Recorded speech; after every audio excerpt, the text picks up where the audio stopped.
The afternoon sun beat down on the cracked earth of the Miller family farm, casting long, stark shadows across a homestead that had survived 3 generations of drought, recession, and changing markets. But as the clock ticked toward 5 p.m. on a Tuesday in late May, 82-year-old Arthur Miller wasn't looking at the horizon for rain, he was staring at a certified letter resting on his scuffed oak dining table. The letterhead bore the crisp, unyielding emblem of Vanguard Apex Bank, a regional financial powerhouse that had systematically absorbed the local lenders of the county over the past decade. The text inside was an absolute ultimatum: settle an outstanding balance of $412,000 by Friday at 4 p.m., or face immediate judicial foreclosure and subsequent liquidation of the 450-acre property. It was a cold, calculated move designed to exploit a recent, sudden drop in commodity prices that had temporarily squeezed Arthur's liquidity, rendering him technically in default under the strict, automated terms of his modern restructured loan. For Vanguard Apex, the farm wasn't a legacy, it was a prime piece of real estate sitting directly in the path of a major planned suburban commercial corridor, making the physical asset worth far more to their balance sheet than Arthur's monthly interest payments. To the credit analysts in their air-conditioned metropolitan high-rise, Arthur was just a statistical risk profile approaching the end of his actuarial life expectancy. They assumed an elderly, isolated farmer would quietly fold under the pressure of a massive legal apparatus, signed notices, and aggressive process servers. What the bank completely failed to factor into their risk assessment models, however, was Arthur's daughter, Elena.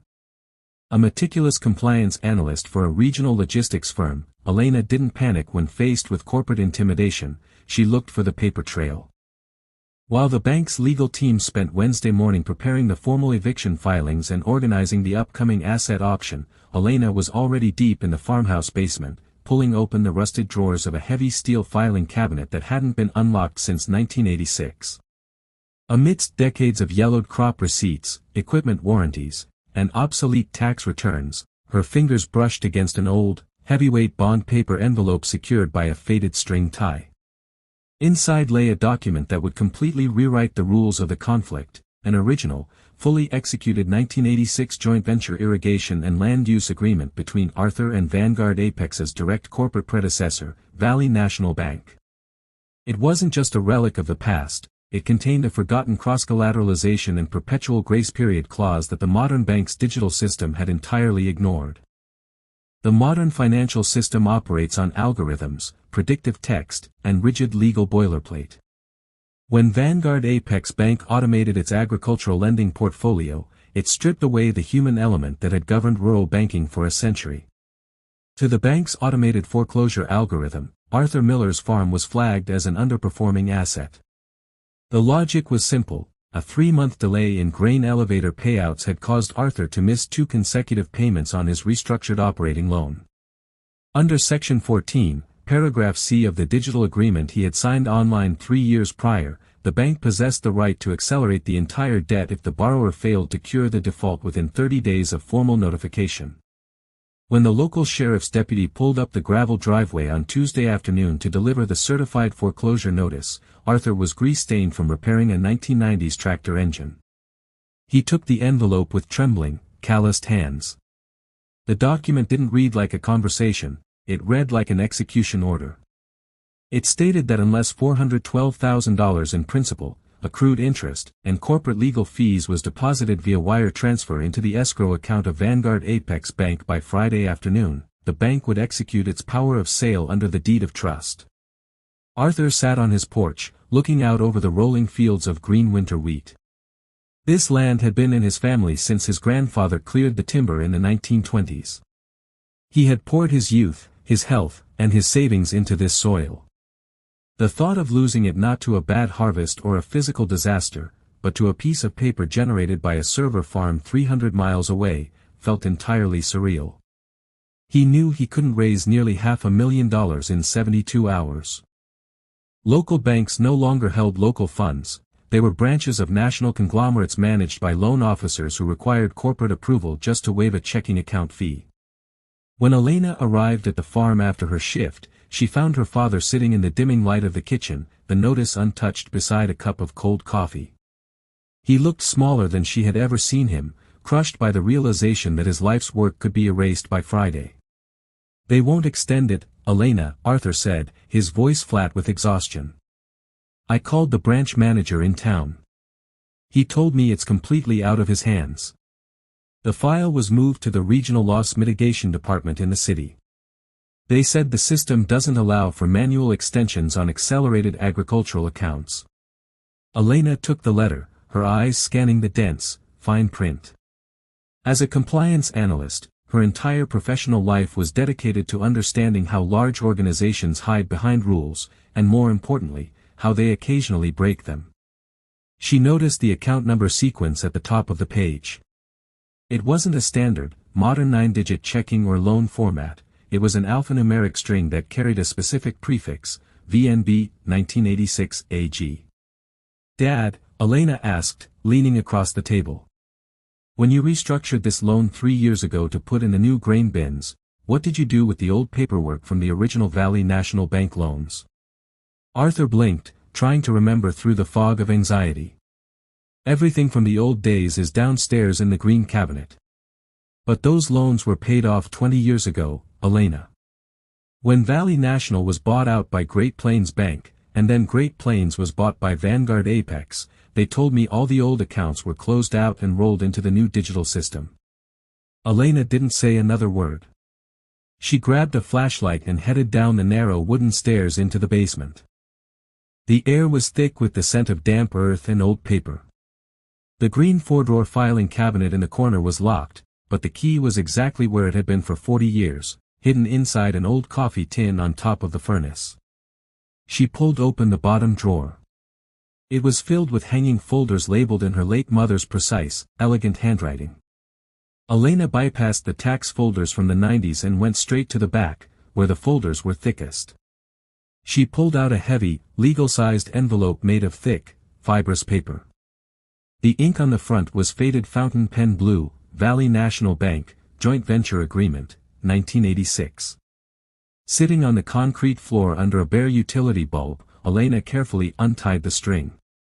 As she unfolded the crisp document, she realized this wasn't a standard loan agreement. In 1986, the Midwest farming community was suffering through one of the worst agricultural crises in American history. Banks were failing weekly. To survive, Valley National Bank hadn't just loaned Arthur money, they had entered into a specific, highly customized joint venture agreement to fund a massive, county-wide underground irrigation pipeline that crossed Arthur's property. Elena turned to the back of the contract, skipping past the engineering specifications and easements, until she reached the section titled Section 22, Covenant of Non-Foreclosure and Perpetual Reciprocal Offset. Her eyes widened as she read the legal language drafted by an old-school country lawyer 4 decades prior. The clause explicitly stated that in exchange for Arthur Miller granting a permanent, irrevocable easement for the bank's regional water pipeline across his northern acreage, Valley National Bank and all its future corporate successors or assignees agree to a perpetual covenant. This covenant dictated that any future financial liabilities, loans, or defaults incurred by the landowner with the institution would be automatically offset by the ongoing utility valuation of the pipeline easement. Furthermore, the contract stated that the bank could never accelerate a debt or initiate foreclosure proceedings against the property so long as the pipeline remained operational, requiring instead a mandatory 90-day non-binding arbitration process before any legal action could be filed in state court. The modern bank's automated system had flagrantly violated its own inherited contract. Vanguard Apex's digital platform had treated Arthur's 2023 online loan restructuring as a completely fresh, isolated transaction, entirely blind to the permanent, underlying covenants attached to the land's title and deed held in their historical archives. They had given Arthur until Friday to pay, completely unaware that they were legally barred from forcing him off the land without a 90-day warning and a trip to an arbitration table. Elena checked her watch. It was 9 p.m. on Tuesday. They had less than 3 days to force a multi-billion-dollar financial institution to halt a fully automated corporate foreclosure machine using a piece of paper written before the internet even existed.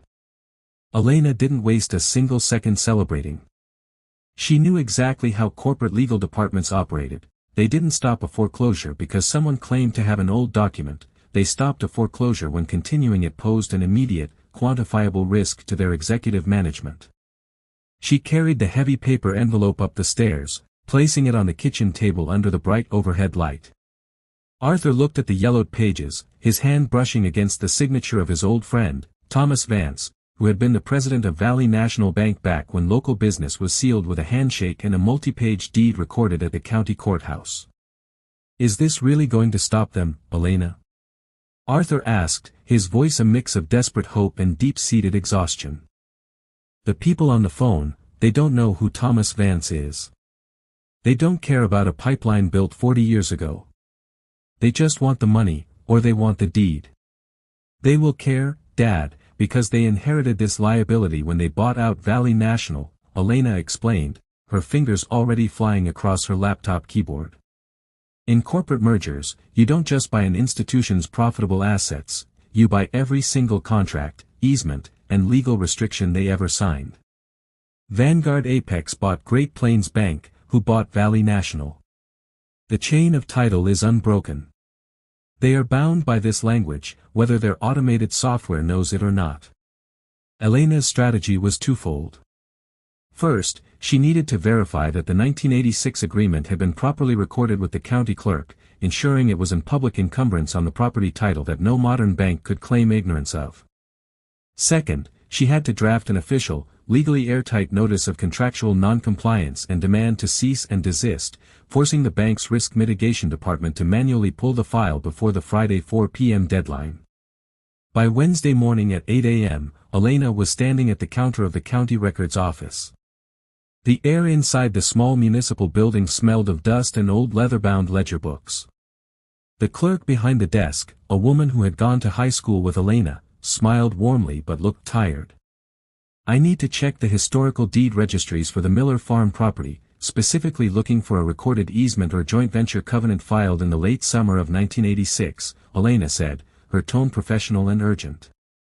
The clerk pulled up the digital archive system, typing in the parcel identification number for the 450-acre tract.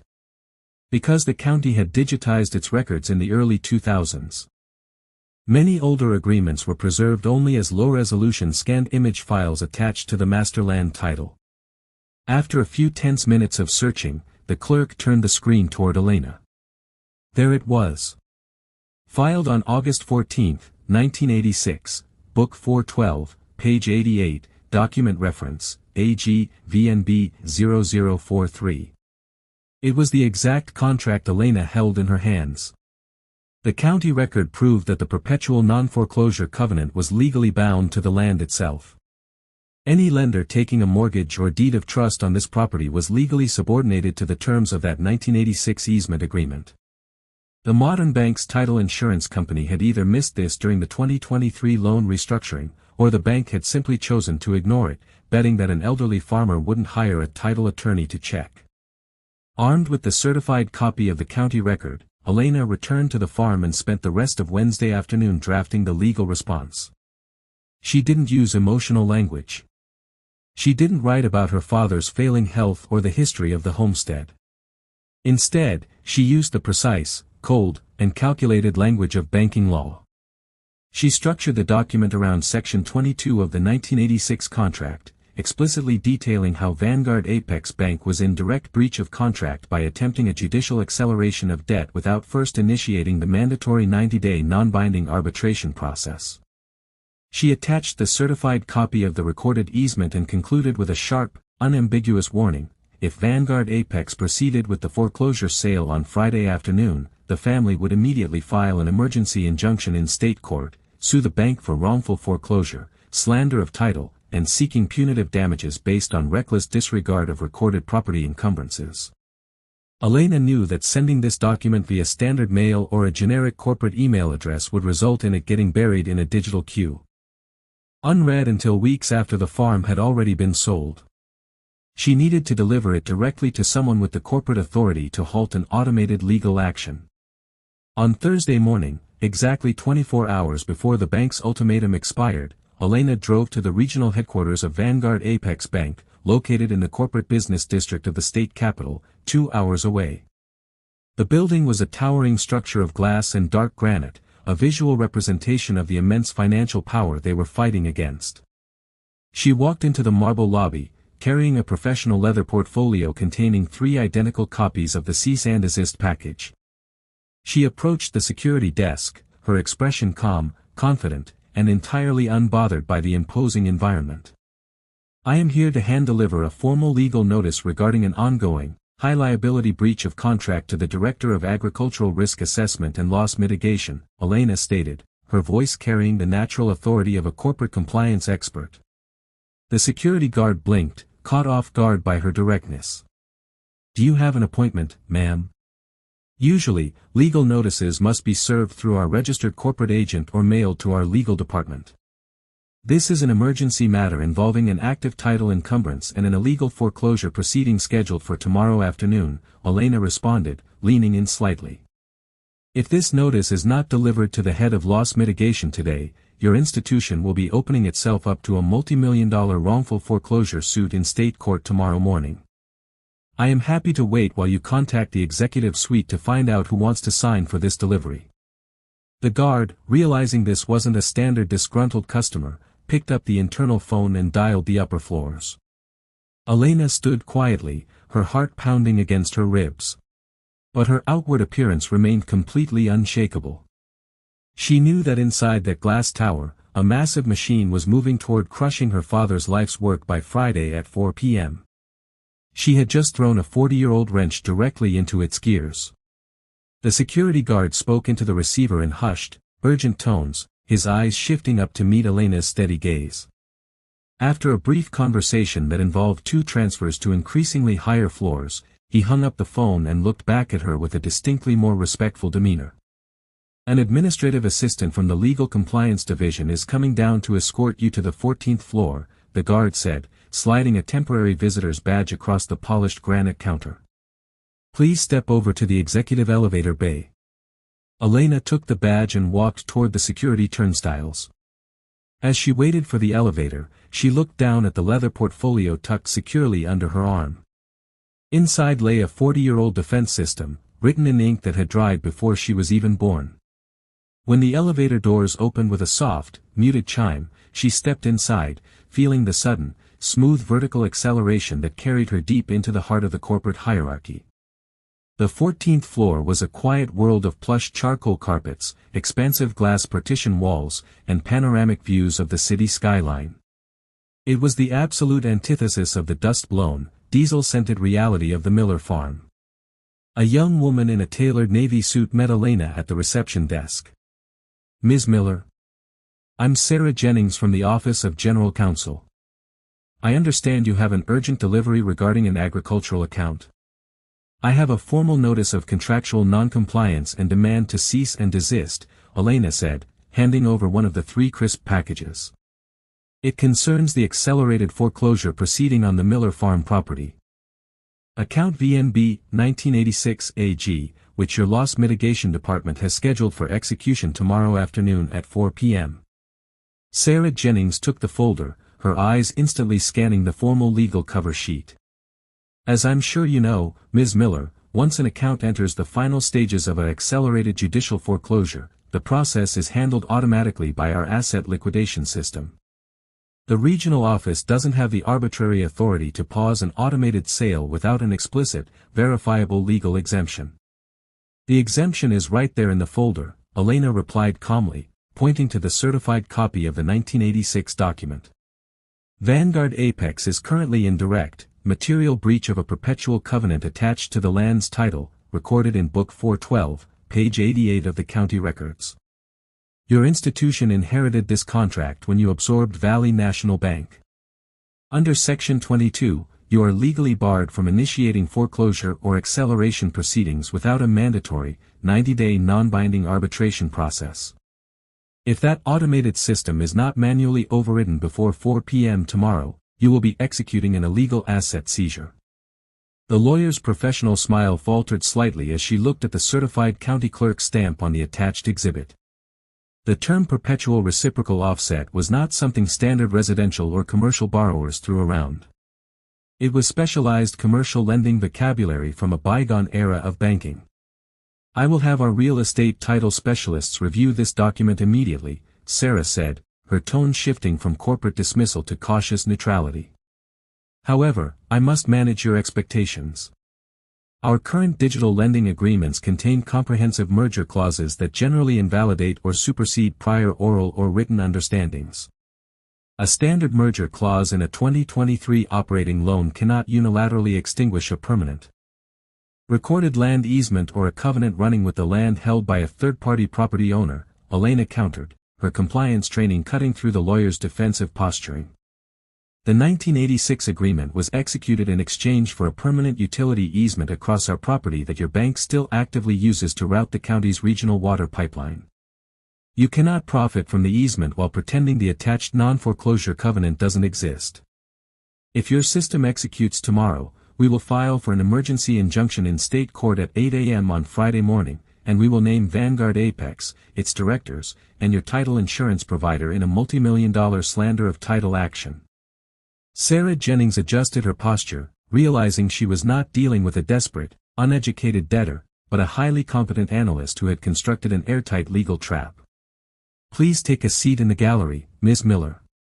I need to bring this directly to the Senior Risk Counsel for the agricultural portfolio. This will require a manual file retrieval from our historical archives. Elena sat down in the minimalist waiting area, the silence of the floor punctuated only by the distant, rhythmic clicking of keyboards and the low hum of the building's climate control. She watched the clock on the wall. It was 10:15 a.m. on Thursday.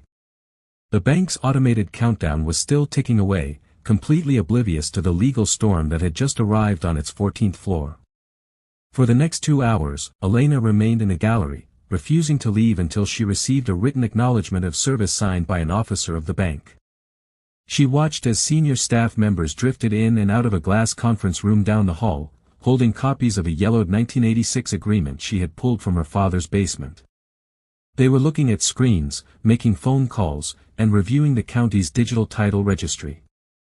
The ancient contract was forcing the high-speed corporate machine to grind to a temporary, agonizing halt. Finally, just after 12:30 p.m., the heavy glass door of the conference room opened, and Sarah Jennings walked back toward the reception gallery.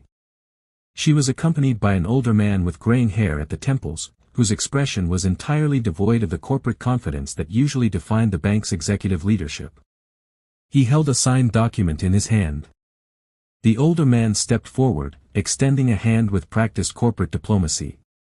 Ms. Miller, I'm Marcus Vance, Senior Risk Counsel for Vanguard Apex Bank's commercial portfolio. We've spent the last 2 hours reviewing the documents you delivered, as well as pulling the original microfilmed acquisition files from our 1998 merger with Great Plains Bank. Elena stood up, shaking his hand firmly. She didn't let her guard down for a fraction of a second. And what did your archive review show, Mr. Vance? Marcus sighed slightly, looking down at the certified copy of the 1986 contract. It shows that our automated loan migration software committed a critical classification error during the 2023 portfolio update. When your father signed the digital restructuring documents for the new grain bins, the platform automatically categorized his account under a standard, modern agricultural tier. The system completely failed to flag the underlying historical covenants attached to the original parcel deed. He paused, resting his folder against the edge of the reception desk. The 1986 joint venture agreement is indeed valid, and because the regional water pipeline remains active on the northern acreage, the perpetual non-foreclosure and reciprocal offset clauses are fully operational. Legally, our automated acceleration notice issued on Tuesday was procedurally defective. A wave of intense relief washed over Elena, but she kept her expression entirely neutral, her eyes locked onto the senior counsel. So the bank is withdrawing the foreclosure ultimatum? We are legally required to suspend the scheduled Friday 4 p.m. foreclosure sale, Marcus stated, handing her a freshly printed document bearing the bank's official legal seal. This is a formal, signed notice of administrative stay. It officially halts all liquidation actions against the Miller farm property and pulls the account entirely out of the automated foreclosure system. We have already notified the county sheriff's department and our external legal counsel to stand down. Elena took the document, carefully reading through every line to ensure there were no hidden clauses or corporate traps. It was clean. The foreclosure was dead. But as a compliance analyst, she knew this was only a temporary ceasefire, not a permanent victory.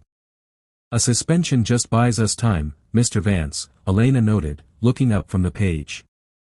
The stay halts tomorrow's sale, but it doesn't resolve the underlying $412,000 accelerated balance that your system triggered.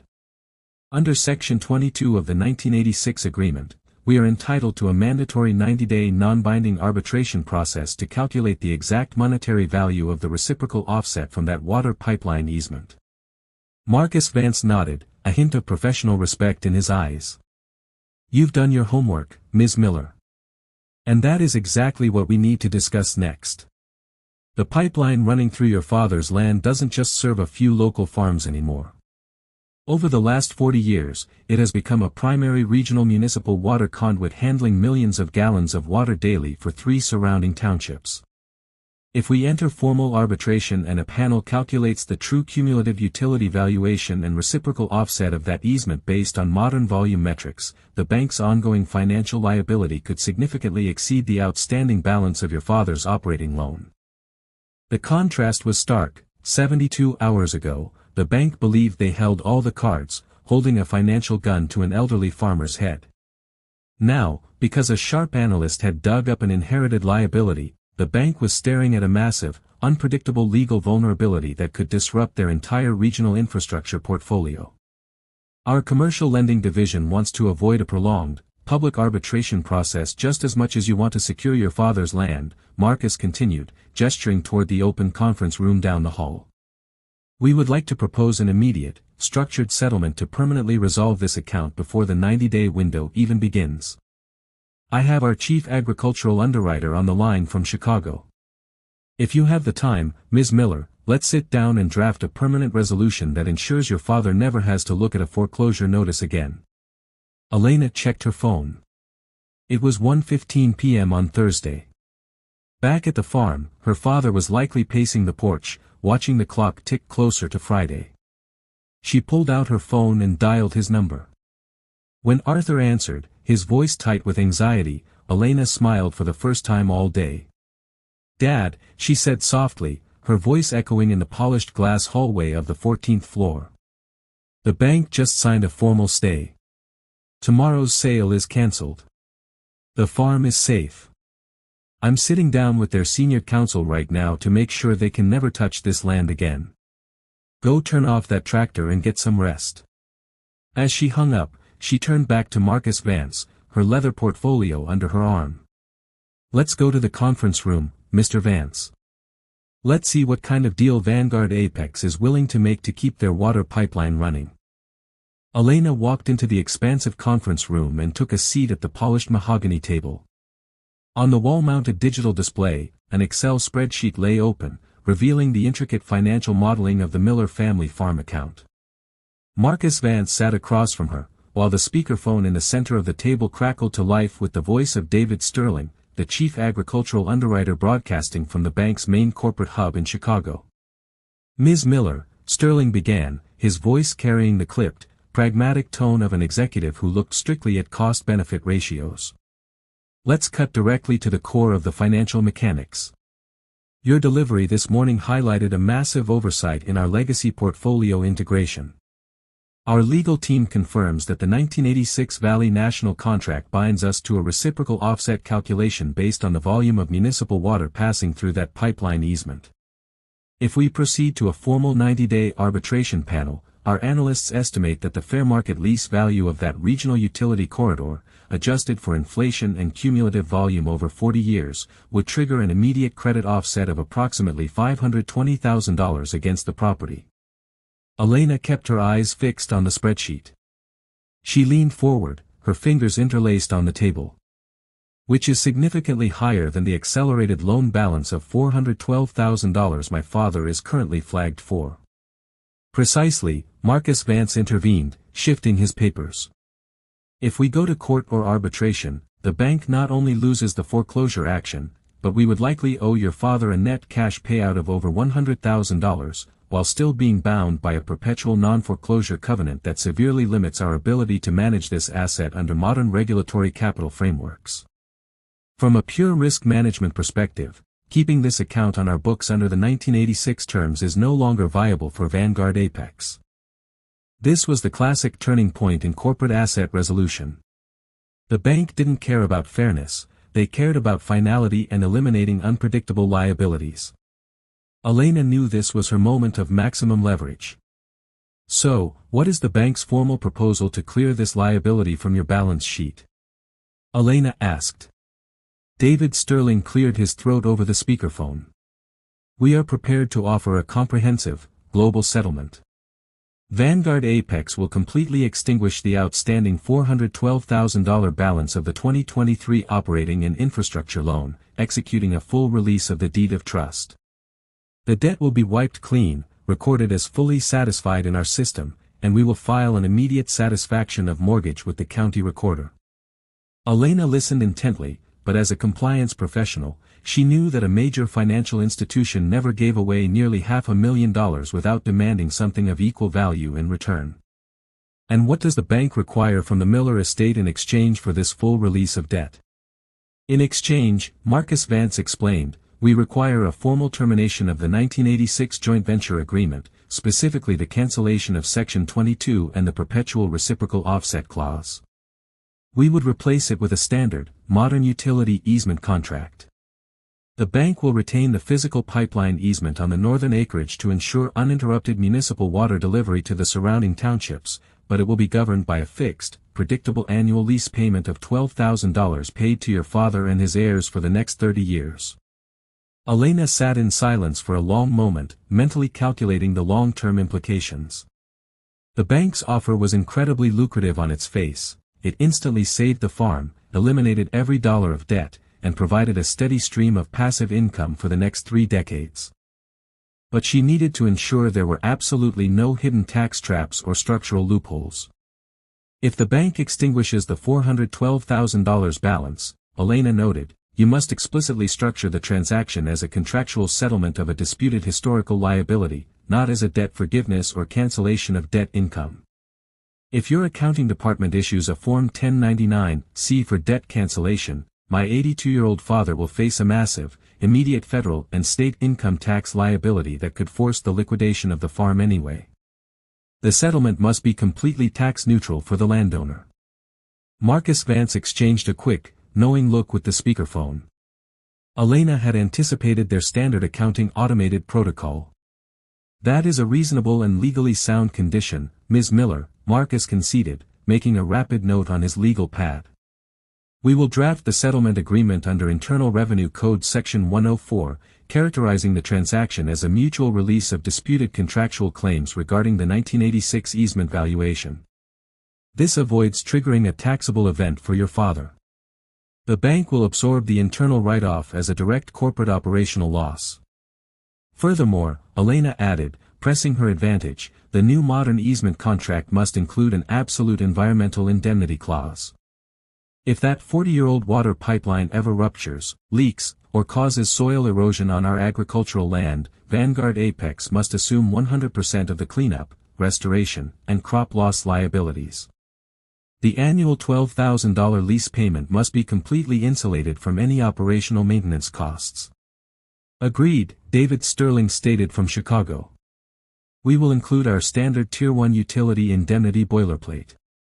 If you accept these terms, Ms. Miller, our legal team can have the formal, executable settlement package drafted and reviewed by 5 p.m. today. We can execute the signatures digitally. And I will personally authorize the system override to wipe the loan balance by tomorrow morning. Elena looked out the window at the city below. 72 hours ago, an unyielding corporate algorithm had set a countdown timer to destroy her family's heritage. By refusing to panic, digging into the historical archives, and holding the bank strictly accountable to its own inherited liabilities, she had completely flipped the power dynamic. Draft the paperwork, gentlemen, Elena said, standing up from the conference table. I will stay right here in your gallery until the final documents are printed, signed, and verified by my independent counsel. The wheels of corporate bureaucracy can grind forward with immense speed when an institution is actively trying to insulate itself from a multi-million-dollar legal vulnerability. By 4:30 p.m. on Thursday afternoon, the glass walls of the 14th floor conference room were covered in the final revisions of the global settlement agreement. Elena sat alongside a trusted local agricultural real estate attorney she had retained via phone to perform a rapid, independent review of the text. Every single protective measure she had demanded was present: the complete erasure of the $412,000 debt, the explicit classification of the transaction as a tax-neutral mutual settlement under Internal Revenue Code guidelines, the comprehensive environmental indemnity for the physical pipeline corridor, and the guaranteed $12,000 annual utility lease payments to her father and his heirs for the next 30 years. Marcus Vance stepped into the room holding a leather-bound folder containing the finalized, printed originals. He placed them on the mahogany table alongside a digital signature tablet linked directly to the bank's executive operations vault in Chicago. Our Chief Executive Officer for the Regional Lending Division has digitally executed the master corporate release. Ms. Miller, Marcus said, his tone entirely professional, stripped of any residual adversarial friction. Once you sign these hard copies as your father's designated attorney in fact, the automated foreclosure action will be permanently terminated in the state judicial registry, and the formal satisfaction of mortgage will be electronically routed to the county recorder's office. Elena took the heavy fountain pen provided by the bank. She carefully reviewed the signature blocks one last time, ensuring that the corporate titles matched exactly with the bank's public operational charter. With a steady, deliberate hand, she signed her name on the final pages. As the ink dried on the white paper, the crushing weight that had hung over the Miller family farm for the past 72 hours completely evaporated. The automated machine had been stopped, dismantled, and rewritten by a single, carefully preserved contract from 1986. It was just past 5:15 p.m. when Elena walked out of the glass corporate tower and stepped into the warm afternoon air of the city. The sun was beginning its slow descent, painting the western sky in deep hues of orange and gold. She walked to her car, sat in the driver's seat, and immediately dialed the farmhouse landline. Arthur answered on the very first ring, his voice quiet but thick with the intense strain of a man waiting for a final verdict on his life's work. "Elena? Is it completely finished?" "It's over, Dad," Elena said, letting out a long, emotional breath she had been holding since Tuesday afternoon. "The paperwork is signed, sealed, and entirely finalized.